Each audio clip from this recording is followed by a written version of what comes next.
Cualquier habitante de América Latina podría pensar que se trata de la iglesia más grande del mundo. Sin embargo, no es así. Hablando en términos de población mundial, el cristianismo es la fe más grande, con un 32% de la población mundial.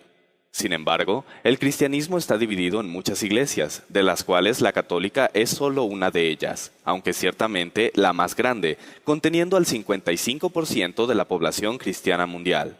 En cambio, la fe musulmana contiene al 20% de toda la población del planeta.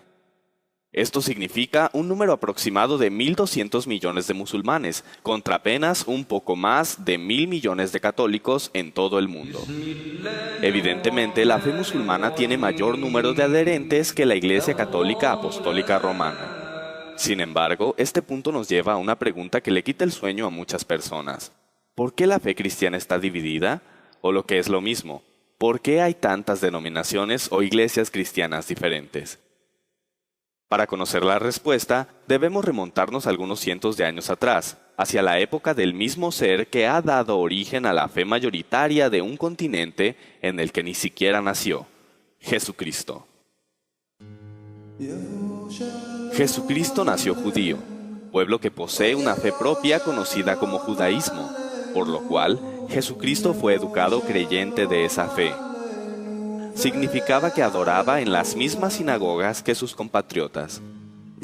Los problemas comenzaron apenas cundió la popularidad de Jesús como el Mesías esperado, el Hijo de Dios, pues los dirigentes de la iglesia judía nunca le creyeron, y más creció su odio hacia él debido a las críticas que él hacía de sus prácticas erróneas, y debido a que como Hijo de Dios, proclamaba tener la autoridad para llamar sus propios ministros, a cuyos principales 12 llamó apóstoles. Por lo tanto, los sacerdotes y autoridades políticas judías decidieron hacer con él lo mismo que habían hecho con casi todos los profetas anteriores, es decir, matarlo. Una vez que Jesús ya no estaba entre ellos, los apóstoles tomaron las riendas de las congregaciones, y podemos apreciar claramente que ellos ya celebraban sus propias reuniones de adoración separadamente a las de la religión judía. La razón era muy sencilla. Los seguidores de Cristo lo aceptaban como el Hijo de Dios y el Salvador, cosa que los judíos no han aceptado hasta el día de hoy. Después de la muerte de Cristo, los judíos continuaron persiguiendo a los cristianos. También los romanos se sumaron a la persecución.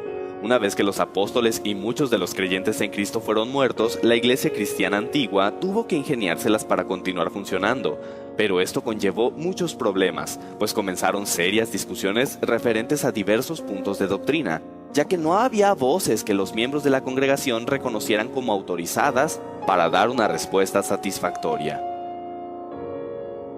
Para tener un ejemplo de cómo la doctrina cristiana original fue sufriendo modificaciones con el paso del tiempo, basta con repasar la lista oficial de papas y los hechos más trascendentales que hicieron durante sus administraciones, tales como ordenar a las mujeres para entrar a la iglesia con la cabeza cubierta en el año 67 al 76, la institución del agua bendita entre el año 105 al 115, etc. Así pues, durante el primer siglo después de Cristo y la mayor parte del segundo, las congregaciones de cada ciudad donde las hubiera continuaron con un líder a la cabeza denominado obispo, que resulta un sinónimo de pastor, título tomado de la tradición judía. Sin embargo, por aquella época, cada iglesia cristiana o congregación era independiente la una de la otra y no estaban confederadas o unidas en ningún tipo de asociación, excepto por su fe. En otras palabras, y hablando en términos puramente históricos, la Iglesia Católica Apostólica Romana, que proclama haber sido fundada por el mismo Jesús, no existía aún durante el segundo siglo de nuestra era, ni existiría hasta muchos años más tarde. Como es bien sabido, la máxima autoridad católica es el Papa, y los católicos afirman que el primer Papa fue el apóstol Pedro.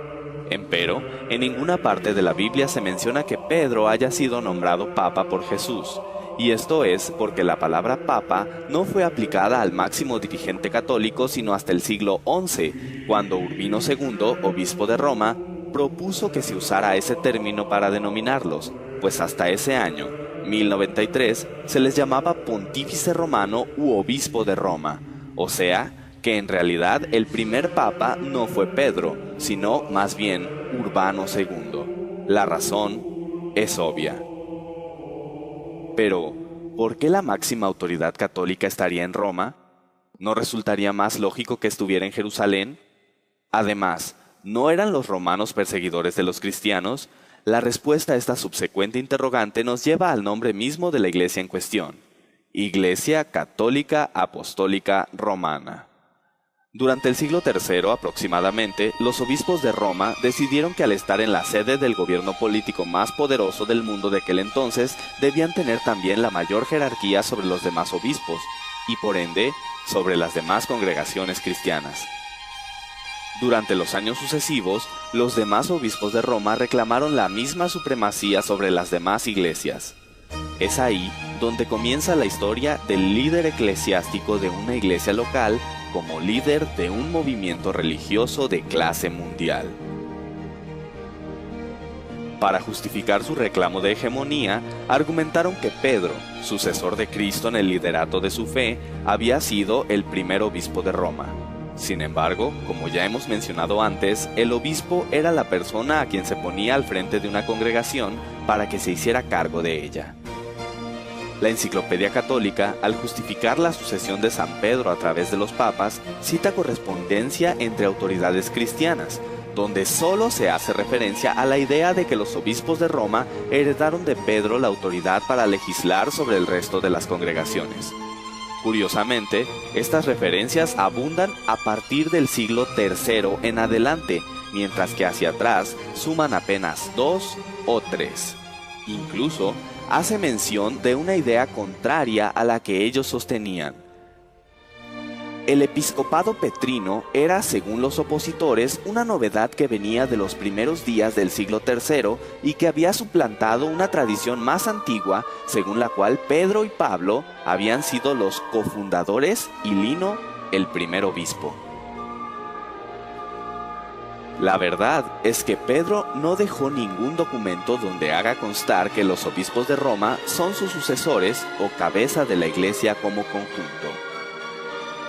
Pedro no pudo haberse hecho cargo de esa congregación, debido a que sus constantes viajes le habrían impedido cumplir debidamente con las obligaciones que eso conlleva. De hecho, la aseveración católica de que Pedro vivió en los últimos años de su vida en Roma es virtualmente imposible de comprobar históricamente. Inclusive, la misma Enciclopedia Católica lo afirma de la siguiente manera. En cuanto a la duración de su actividad apostólica en la capital romana, la continuidad o no de su residencia allí, los detalles y éxito de sus trabajos y la cronología de su arribo y de su muerte, todas estas cuestiones son inciertas y pueden resolverse solamente mediante hipótesis más o menos bien fundadas. Pero, sobre todo, hay que recordar que Pedro tenía una jerarquía mayor que la de un simple pastor u obispo. Él era un apóstol, título que recibió de manos de Jesús. Roma fue considerada sede de la autoridad cristiana desde el siglo III, pero no hay que pensar que eran aceptados por el gobierno romano. Como hemos mencionado antes, aún eran perseguidos tanto por judíos como por romanos. Sin embargo, la situación cambiaría drásticamente, cuando en el año 313, un emperador decretó el fin de la persecución hacia los cristianos. Se trataba de Constantino el Grande, quien dio el primer paso firme en la organización de una confederación de las congregaciones cristianas bajo un mismo nombre. A más de 300 años después de Cristo, la Iglesia Católica no existía aún. Después de la partida de los apóstoles, la sencillez del evangelio fue corrompida o se fue apartando de él. Un ejemplo de todo esto es lo concerniente al bautismo, requisito indispensable para ser declarado miembro de una congregación cristiana. La palabra española bautismo significa sumergir, zambullir, hundir en el agua. La inmersión era la forma primitiva generalizada, de ello dan testimonio arqueológico las grandes fuentes bautismales del arte paleocristiano en numerosos templos cristianos en Oriente y Occidente. En el segundo siglo, el bautismo fue restringido a los 2 días festivos de la Pascua y del Pentecostés, y se necesitaba un curso de 3 años para poder recibir dicho sacramento. Para el siglo III se reconoció el bautismo infantil y posteriormente se institucionalizaría con el fin de volver al catolicismo a todo el Imperio Romano. El primer escritor cristiano que menciona el bautismo infantil es Tertuliano, y él se opuso. Nosotros no somos lavados para después cesar de pecar, sino porque hemos cesado de pecar. John L. Mosheim, en su libro Ecclesiastical History, escribe: el método antiguo de gobierno eclesiástico parecía subsistir en general todavía, mientras al mismo tiempo variaba el mando primitivo y degeneraba hacia la forma de una monarquía religiosa. Es un hecho históricamente aceptado que había pugnas de poder dentro de los círculos ministeriales del cristianismo. Sin embargo, no todos estaban dispuestos a aceptar tales reformas jerárquicas tan fácilmente. Si todas las comunidades, fraternidades cristianas son iguales, lo son sus obispos, como sucesores de los apóstoles con los mismos derechos entre sí. Por eso, los obispos o jefes de comunidades son colegas o coepiscopos. Las cuestiones que hemos mencionado hasta ahora no eran las únicas controversias que se manejaban. Era evidente que no había orden dentro del cristianismo y mucha confusión. Es ahí donde entra en escena Constantino. Nació en Naissus el 27 de febrero de 272 y a pesar de que los romanos habían perseguido ferozmente a los cristianos durante muchos años, Constantino se convirtió en su defensor, supuestamente tras haber tenido una visión en la que vio una cruz en el cielo y un sueño posterior en el que se le ordenó añadir un nuevo símbolo a su estandarte en 312 después de Cristo. Cabe hacer hincapié en que se hizo simpatizante del cristianismo, mas no se bautizó.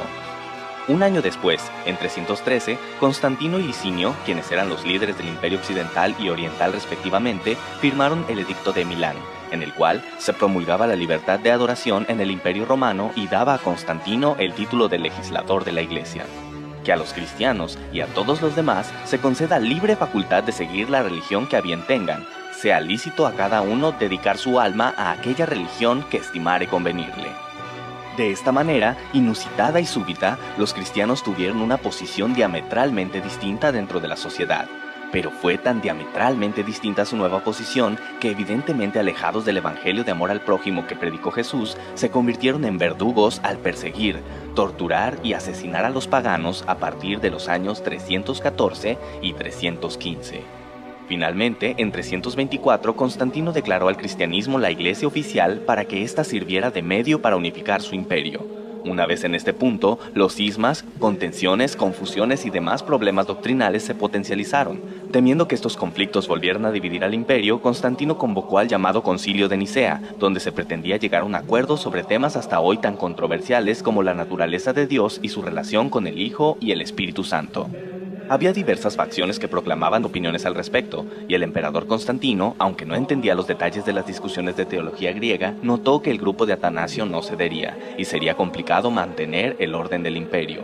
Por esta razón, y aconsejado por Ocio, decidió en favor de Atanasio, proclamando que Jesús era consustancial con el Padre.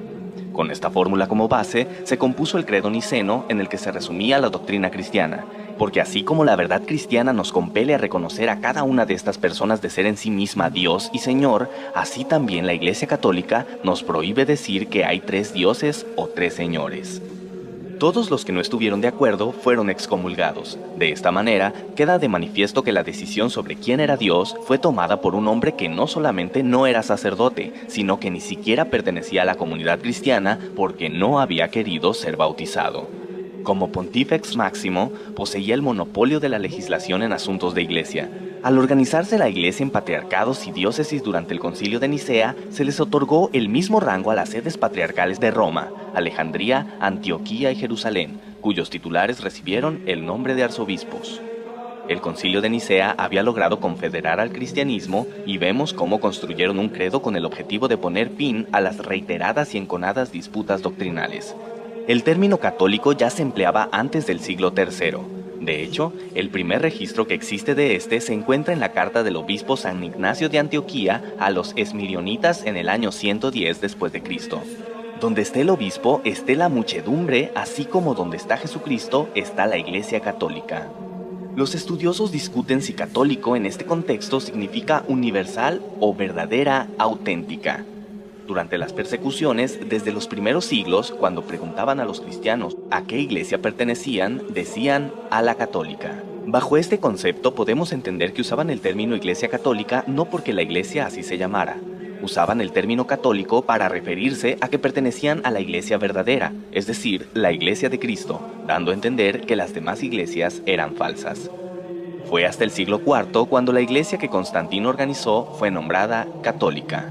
Actualmente se prefiere el significado universal para el término católico. En este punto realmente nace lo que ahora conocemos como Iglesia Católica y podemos entender entonces por qué la nacionalidad romana va junto a su nombre. Cuando Constantino cambia la capital del imperio a Bizancio, el obispo de esa ciudad quiso tener la misma preponderancia que su colega romano. Esto es una prueba de que la hegemonía del obispo romano sobre el resto de la iglesia se debe a su ubicación en la capital romana y que la supuesta sucesión de San Pedro es solo un pretexto. En el Cuarto Concilio Ecuménico celebrado en Calcedonia en el año 451, se reconoció a Constantinopla el mismo primado que a Roma. En este concilio ecuménico, el obispo de Constantinopla pasó a recibir el título de Patriarca Ecuménico. El obispo de Roma, León I, se opone a estas medidas y además decide resaltar su primacía adoptando el título de Pontifex Máximo que el entonces emperador romano, Flavio Graciano, había dejado de usar. Este deseo de primacía absoluta por parte de Roma conducirá, entre otros motivos, a que en 1054 se produzca el cisma de Oriente y Occidente, es decir, la división del cristianismo entre la Iglesia Católica Apostólica Romana y la Iglesia Católica Ortodoxa, que cuenta con 300 millones de miembros en todo el mundo. Pero Constantino no se enteraría de estos pleitos, pues moriría el 22 de mayo del año 337. Antes de morir, decidió que era el momento de bautizarse, y lo hizo en su lecho de muerte. Curiosamente, su bautismo fue oficiado por uno de los obispos que estuvo en contra del credo de Nicea, Eusebio de Nicomedia. En vista de todo esto, podemos decir que el gran gestor de la Iglesia Católica Romana no fue ni Jesús ni Pedro, sino Constantino, este emperador que vivió varios siglos después de ellos, pues fue él quien organizó a la Iglesia y determinó la base doctrinal que de todos modos seguiría sufriendo muchos cambios aún hasta nuestros días. Los cristianos obtuvieron libertad de adoración gracias al Edicto de Milán, pero la Iglesia Católica dejaría esas libertades de lado al exterminar implacablemente a cualquier persona o nación que se interpusiera a sus intereses o que profesara creencias diferentes a su doctrina. Y finalmente llega el momento de responder a la primera pregunta que planteamos. ¿Por qué el cristianismo está dividido? Podemos concluir que hay muchas iglesias cristianas debido a personas que se percataron de que la doctrina predicada por la Iglesia Católica se distanciaba abismalmente del evangelio de aquel personaje que afirman fue su fundador. Tal vez el tiempo ha empañado la historia temprana de la Iglesia Católica, pero finalmente la historia siempre nos dará una idea de nuestras raíces, y nuestras raíces siempre serán una indicación de quiénes somos en realidad.